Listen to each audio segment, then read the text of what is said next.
Hello there and welcome back to The Closet Historian and back to another antiquing adventure, although this time we're getting even further afield.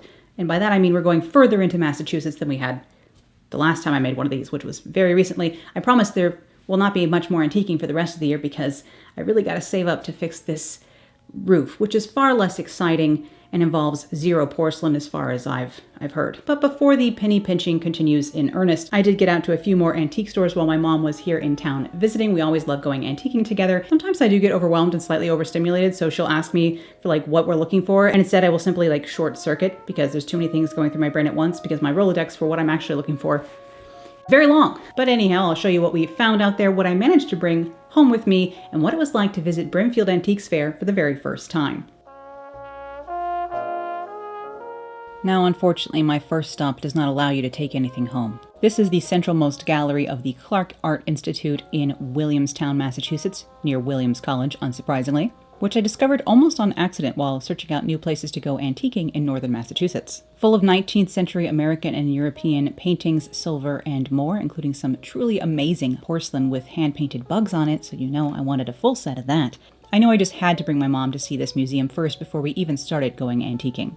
I was particularly struck by just how vivid the texture of this velvet gown had been captured in this painting. It literally looks like plush velvet, and I don't know how you would even begin to achieve that with paint. I was also surprised to see they have one of my favorite, very atmospheric Sargent paintings hanging in this museum as well. And I am positive I will be visiting this museum again soon, so if you'd like me to make a further video or vlog about that excursion, do let me know. But then we began our true mission, which is of course searching out nice old stuff in dusty little places. And once again, I do hope to soon return to this particular antique shop on my way back through Williamstown, where they had some gorgeous pieces, including these very nice Famille Rose plates. And a tea set that I would have certainly sprung for if it was in a just slightly better condition. I want something that I can actually use, but this aesthetic movement detailing is exactly what I am after, so I would love a tea service exactly like this, just with a little bit more silver plate still intact.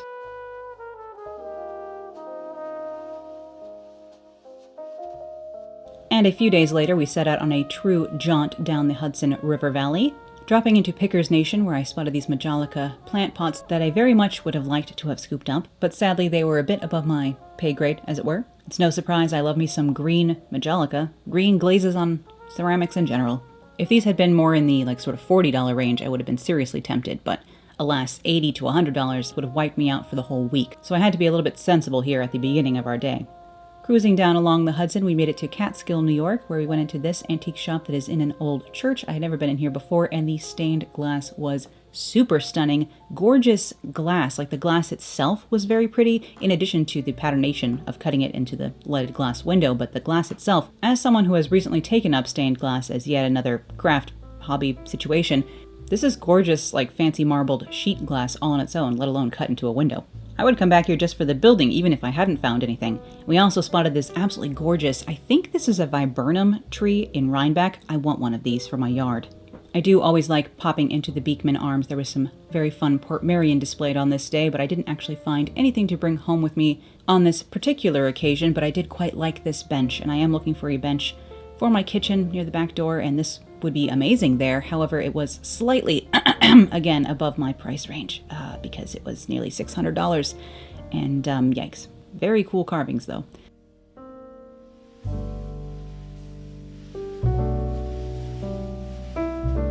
And I do sort of regret leaving this crumb catcher, or silent butler, whatever you want to call it, little tray behind. I think I would have been tipped over the edge into getting it if it had the matching little brush as well, but I am starting to collect dark floral tollware for my dining area, and this was rather prettily painted. And though it had begun to rain, we still continued down to our last stop for the day, across the river to Hyde Park and Hyde Park Vintage Emporium. This is another shop that for some reason I had not yet visited before, and I will definitely be back. It was on the more curated and higher end side, no surprise down there in, I think this is still Dutchess County in Hyde Park, New York, where a lot of fancy old Gilded Age mansions still remain. And this is the sort of late 19th century Majolica I would really love to be adding to my open hutch, but we're not quite there yet, sadly enough. And if you've seen my forested living room area, you know that I collect cloisonne, so I had a lot to look at in this particular cabinet. There were a few pieces I would have loved to have added to my collection, but again, a bit too pricey for me on this particular day. I may come back and treat myself for my birthday in July, perhaps. We'll see how things play out. Again, this shop in general was a bit elevated, and the booths were all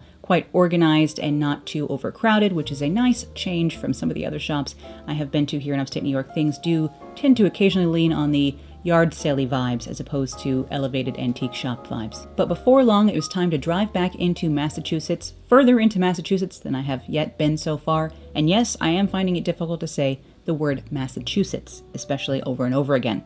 The Brimfield Antiques Market is very famous for being one of the largest antiques markets in the country.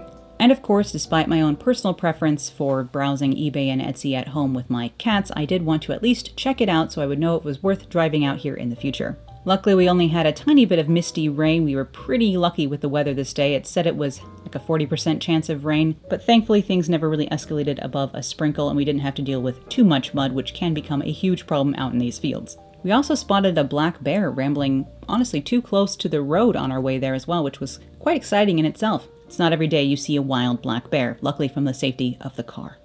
Now, as a general review of my experience here at Brimfield, I would say that we at least stepped into each of the fields that were open. And knowing this is a large fair, if there was a tent that looked like it was mostly vintage t-shirts or sort of like hippie stuff or imported terracotta pots, we simply skimmed past any booths where I didn't think there was going to be anything for me inside. This market is certainly large enough that if you wanted to go into every single booth, you would need several days to check everything out, but I just let my antiquing spidey senses tell me which booths I simply don't need to go into. There are just certain genres of antiquing booths that are not for me.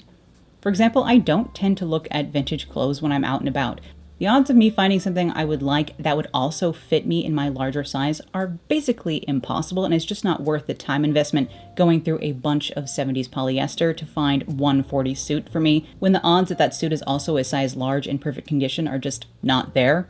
And I simply prefer to shop for vintage accessories and jewelry and stuff like that in a different environment because there is so much junk mixed in places like this. And in the end, I would say that maybe only 15 to 20% of the booths here at Brimfield, although there are many vendors, only about 15 to 20% of them actually were worth browsing for me, in my opinion. I always still like seeing booths with things I cannot afford. I like to browse fancy antiques even if I cannot have them, because to me it's like an open air museum, so I always like seeing the finer things. And of course I do love finding a nice bargain, but I found that the prices, even in the junkier, more flea market-y booths, were still quite high, higher than I would like to pay, especially when I know what things cost online. So as usual, whenever I go to a market or fair, I find that it's not really worth driving out to it.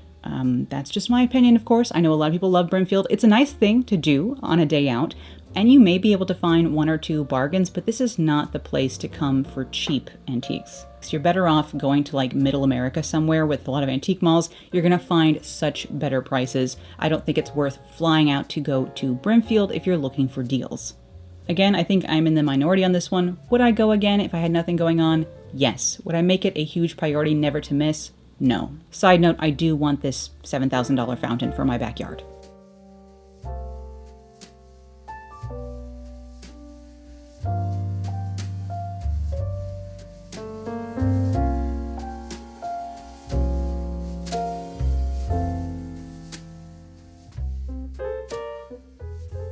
You gonna lay down? You can be in the video if you want. People want to see you, honestly. But you need to sit and not, well, he probably is just off frame. Anyhow. Now, I did actually have some questions last time I was sitting here about these candlesticks because I didn't talk about them. And that's because I did not pick these up in an antique shop. I bought these online. I think these were from eBay is where I found these. And I was just looking for different candlesticks that might go with some colored glassware. And I ended up finding these. I'm not sure if they're painted on the exterior of the glass or if it's like a paint that's done while the glass is still liquid. No idea. These were listed as Murano glass and I got these for under $30. I thought they were quite fun, and apparently several of you also agree because I had many questions about them, even though they were not the subject of the last video. Now, it's going to be hard to top this find with anything else I have to show you today. I have some very fun stuff to show you. However, the most exciting thing was that I did, while my mom was visiting, take her out to North Adams, Massachusetts. We went to the Clark Museum, as you just saw, which, wow, I highly recommend that museum. I purchased a membership while I was there because I'm sure I'm going to be going back. The artwork is stunning. The way it's laid out is stunning. Truly a fantastic and world-class museum that I had no idea was there. People like to recommend Mass Mocha to me, and that's nice. It is right just there. I just personally am not interested in contemporary art much. I don't like contemporary or modern art nearly as much as I like Sargent or silver. So I tend to like older and European or older American art, and so the Clark is much more my speed. Why didn't y'all tell me about that one? Granted, a few of you may have, and I'm sorry that I missed that, both for you and for me. But I knew I wanted to take my mom there, and so I found myself back in North Massachusetts and back just near enough to the Berkshire Emporium to go say hello to that cat again, who I believe they said the name was Desi. So I went to go say hi to Desi the cat, and to just look around, because that place was piled high with dishes and different things and junk in the basement level of it. And I just had a hunch that maybe more of that set that I purchased the last time might be there. And as you can see, fate intervened, and in a completely different area of the shop, squeezed into a little shelf full of other things, I managed to spot the matching salad plates and bowls for this set of German porcelain that I purchased the last time I was in this store. I don't know how my antiquing spidey senses were tingling, telling me to go back here and look for the rest of this, but I'm so glad I decided to try, because now I have the matching bowls and salad plates. I think I'm missing one salad plate. There were only 7, but my table only expands to really seat 6 anyway, and I don't actually have 5 other friends, so I shouldn't be needing that last 8th salad plate anytime soon, so that should be fine. I doubt I'll ever find it because this set seems quite rare, as since I purchased the first part of this set earlier in the month, I have searched high and low on the internet and was not able to find any other pieces in this exact pattern. Again, Replacements has it listed, but only in the most tangential way. Like, the pattern is listed with a very terrible photograph. And one day, of course, if I ever find more of this, I would love to add to this set more serving pieces, the teacups to match the saucers. I have 4 saucers that I had bought originally. There are no teacups for those. I didn't see them. Honestly, maybe I should just keep going back to this antique shop and digging through the basement, because perhaps the rest is there. So the first part of the set I got for $25, and because I was hoping that he remembered me since I was only there a few weeks ago, I said, hey, the rest of these are individually priced. I think he had $3.99 on each piece. I said, could you do for the rest of these a bulk price for me, because I had already bought the original half of this set the last time for $25, and so he quoted me again $25 for the rest of it, and so that is what I paid. Feeling, of course, at that point rather victorious. And then a shop I had missed coming back from this area the last time I visited, again earlier in the month on my sort of scouting mission into Massachusetts, was this shop here that I cannot remember the name of, but I will put here on the screen. I still can't remember what they're called, but I will certainly be going back, because this is like the opposite of a dig through piles of stuff to find what you're looking for kind of a shop. This place is very artfully arranged, has slightly more higher end things, I would say, silver tea sets, more fine antiques, and plenty of porcelain and glassware for me to admire. And while the ambiance was elevated above like your average antique shop, I still found the prices were pretty reasonable for what we were looking at. But the only thing I sprang for that day were these. Now, this is probably like a sherry or port, or what do they call them?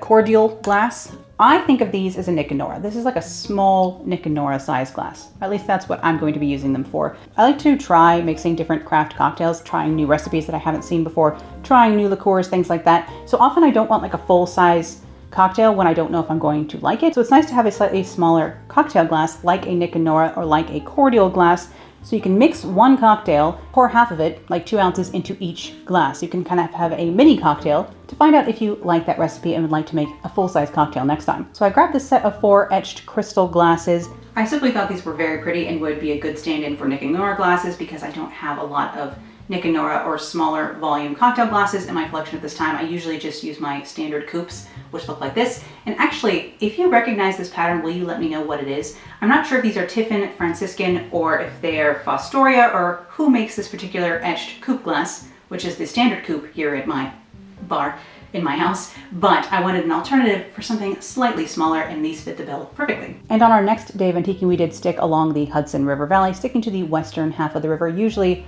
we're on the eastern side going to Hudson itself, but this time I wanted to try some of these stores on the other side that I hadn't been to before. Though the first one we pulled into was sadly closed and like disappeared. It was a very different shop in the place there now. I poked my head in, and they had glassware, but not this kind, you know. So we continued a few blocks down in Ravenna, New York, to Pickers Nation. Ravenna, not really quite sure. Again, I'm not actually from around here. And at Pickers Nation, I did pick up a toll tray. This one is a paper mache as opposed to a tin toll tray, though we will talk about a tin version in just a moment. And I know what you're saying. You're saying, Bianca, didn't you eliminate all the fruit pattern wallpaper from your kitchen and dining room? Why are you putting fruit back in there? But I do like fruit still lifes. I just want them to have a black background and be slightly more moody as opposed to cutesy. This is not a surprise if you notice the color of my walls and the kind of stuff I usually do with my house, which involves a lot of black paint. And while I have been displaying transferware on my open hutch so far here in the dining room, I would actually love to, again, fill this all with Majolica and also tollware, or vice versa, if I eventually have enough tollware and Majolica to be able to switch them out seasonally. And that, of course, will also darken this room up a little bit to have, instead of the white and black or white and green transferware that I have here normally, to have everything filled with black tollware painted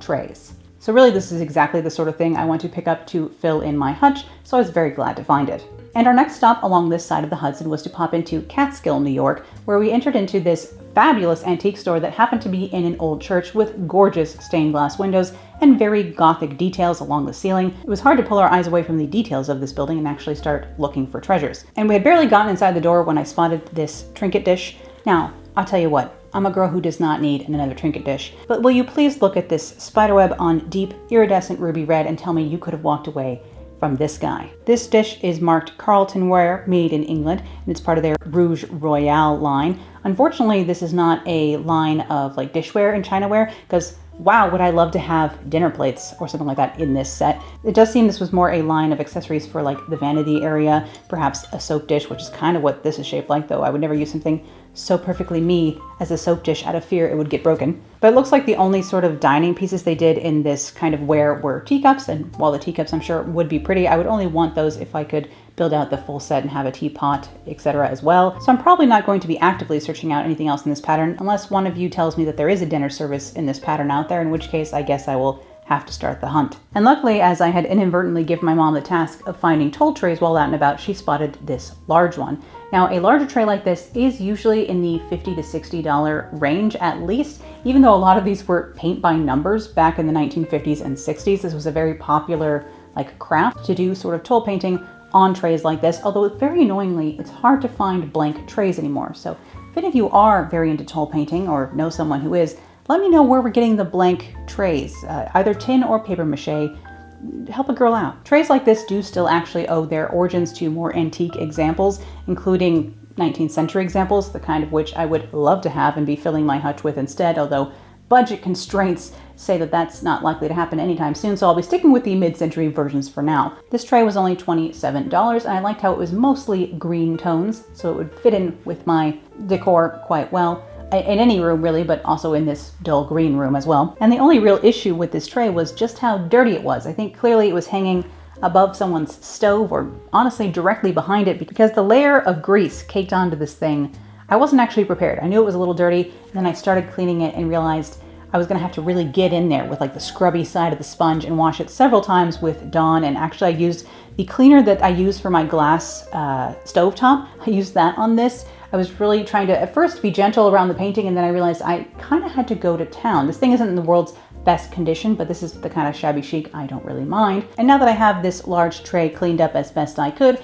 I have it set at the very top of my hutch where it fills in the open space nicely. And in general, I'm looking forward to collecting more tollware to be able to fill in my hutch with some of that. Mix it in again with the Majolica, which we'll talk about in just a minute. We did also try and visit Saugerties Antique Center, which is where I actually picked up this tapestry that you see hanging behind me several months ago when I was working on this room last fall, and I wanted to pop back in there. They're, again, a little bit more on the pricey side, but they had some gorgeous things, so even if we just ended up admiring stuff, I wanted to go check it out. But for some reason, even though the hours are listed on their door and on Google, and they should have been open, they were all closed up. The lights were on, but no one was home. So we did pop into a little thrift store down the road that actually benefits animal charities, I believe, and I picked up a few things there. One of which being this small bud vase. This again is an etched glass piece. We can tell that I quite like etched glass. It could be from 1930. It could be from yesterday. I have no idea. I just know that I didn't own a bud vase, and I thought this one was pretty. But seeing as you actually had to spend $10 or more to be able to use a card at that store, and I wanted to save my cash for future adventures, I did pick up some more etched glass at that thrift store. I picked up 5 of these larger etched wine glasses. And while these are not an exact match for any of my other etched glassware that I have in my china cabinet so far, they are a nice larger size wine glass, which is good when you need to actually serve red wine as opposed to just appreciate a tiny glass, which is what I mostly like to do. And each of these 5 glasses were only $2 each, so I picked up the set of 5 for only $10. And for our finale of our day of Hudson Valley antiquing, we did actually finally pop over the Rip Van Winkle Bridge to the other side of the river, and then slip down to our final destination for the day, Hyde Park. I had never been to this shop before, but once again, I fell instantly in love. Again, a higher end antique store where things are displayed. There's no junk to be seen. And funny enough, my experience so far, even in these higher end antique shops, is that things are not actually priced any higher than they would be at the slightly more junkier, dig through them kind of shops. The more thrift / antique stores and these very like more shishi, slightly bougier antique stores,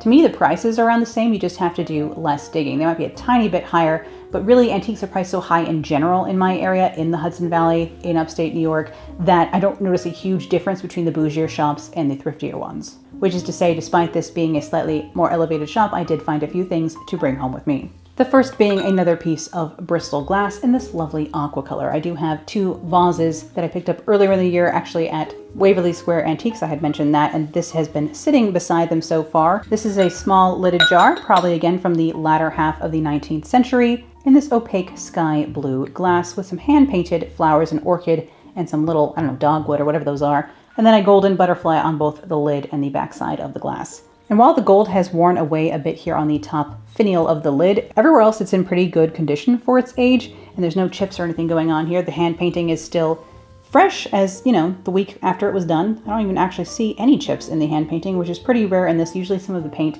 has started coming off of these, so the paintwork on this is in very good condition, even if some of the gold is starting to go from where it's been lifted over the years. But as I mentioned in the last video, I think this bright late 19th century glassware is so striking in a darker or moodier room, and of course I love all shades of blue and green and teal and things like that, so it's not really a big shocker that I love pieces like this. And of course I'm always extra drawn to things that feature bugs or butterflies in any way, so this piece caught my eye immediately and I simply had to bring it home with me. And unsurprisingly, I found myself another swung glass vase, this time in green glass, and this was marked early 1900s on the bottom, though again, you do get swung glass vases from the mid-century and the 1960s and 70s in general as well. This does seem to be a early 1900s piece. And a lot of swung glass vases and carnival glass, which is what this would fall into, a lot of those pieces were made from around 1905 through about 1930 or so that's probably when this dates to. And the iridescent finish on this piece of carnival glass is really pretty. It has a slightly different, more silvery finish on the outside, and then the more traditional, warmer iridescence on the inside. But where the glass is clear along the outside edge, you can see the inner iridescence shining through, and it almost looks like a cat's eye stone.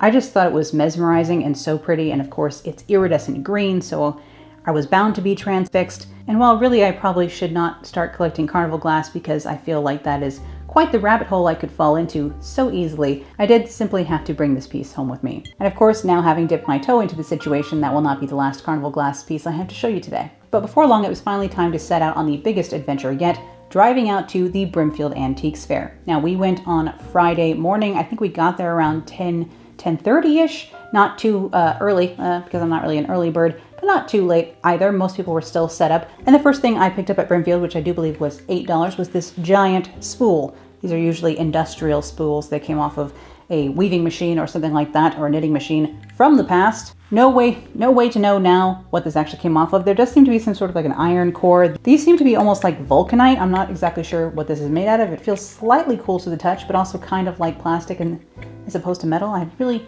no idea what's going on there. They do have Phillips head screws in them. I don't know if that dates things at all, but I just love a giant spool as a decorative piece to place things on top of. It's really good as a pedestal. Not that I would leave this Bristol glass up here with cats around because I'm not insane. Even with museum wax, this would be a very dangerous arrangement. But I could put like a brass candle holder or something that was less easily damaged on top of one of these. And I use these sort of spools for styling displays both in my sewing parlor and in other areas of my house, so I'm always happy to pick up one of these. This vendor had a whole basket of spools, but this was the only one I found aesthetically pleasing enough to meet my criteria, and so I brought it home with me.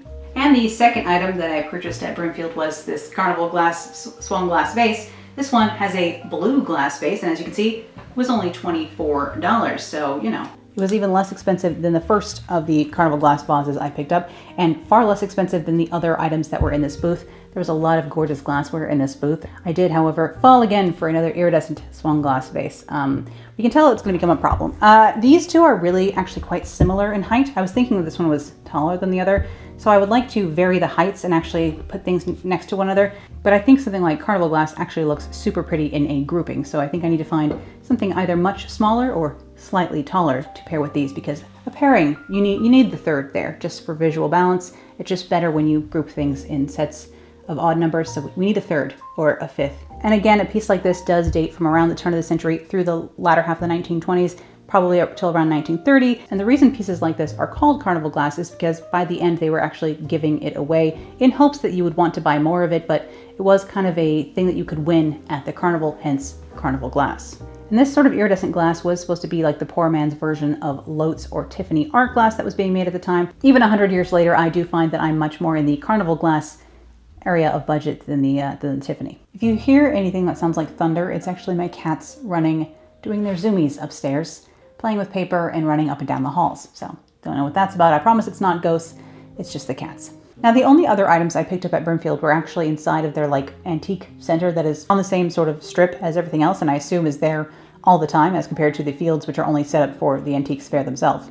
And despite this Majolica plate having a very tiny chip just here, just a tiny, tiny flea bite, I picked up another Majolica leaf plate to add to my growing collection. And by growing collection, I mean this is my second plate. I'm not actually sure how old this piece is. It is marked Czechoslovakia on the back. It's marked Royal du Czechoslovakia, so I think this is probably a mid-century piece if I had to guess, if not even newer than that, but it certainly has the look of a slightly older Majolica piece and will fit in very well with my only other piece of Majolica, which is just another little leaf. And while I would love to start collecting 19th or early 20th century Majolica, I certainly think pieces like this will help to get my collection started and give a great visual impact on my open china cabinet.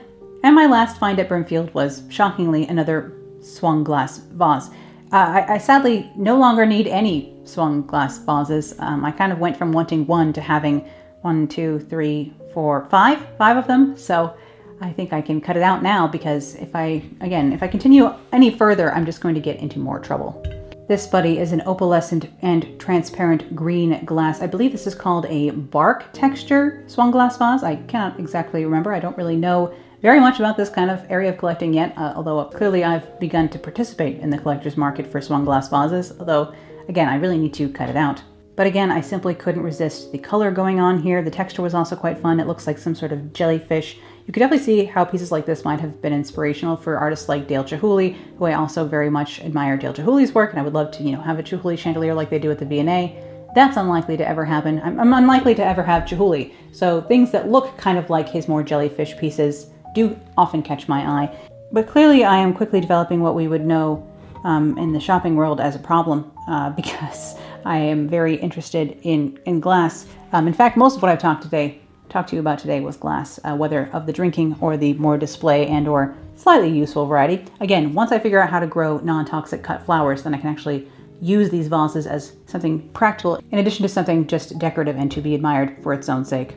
I know I had just done an antique kind of haul video, and it's not something I really want to do regularly because that would indicate that I'm failing on my goals to actually save money, which is what I actually need to be doing. But we all know how I like to go and wander amongst the old stuff, and then I get easily distracted and things end up coming home with me. So honestly, I just need to stay home and then turn off the Wi-Fi if I really want to be able to afford to fix this roof before the snow returns later in the year. Luckily, I have plenty of materials that we can keep creating with here already stashed away in the meantime. But anyhow, I hope you enjoyed this little jaunt out into the antique stores of upstate New York / Western Massachusetts. And as always, I'll be back with more sewing, vintage fashion, costuming, crafting, and decorating real soon. So I'll see you then. Bye.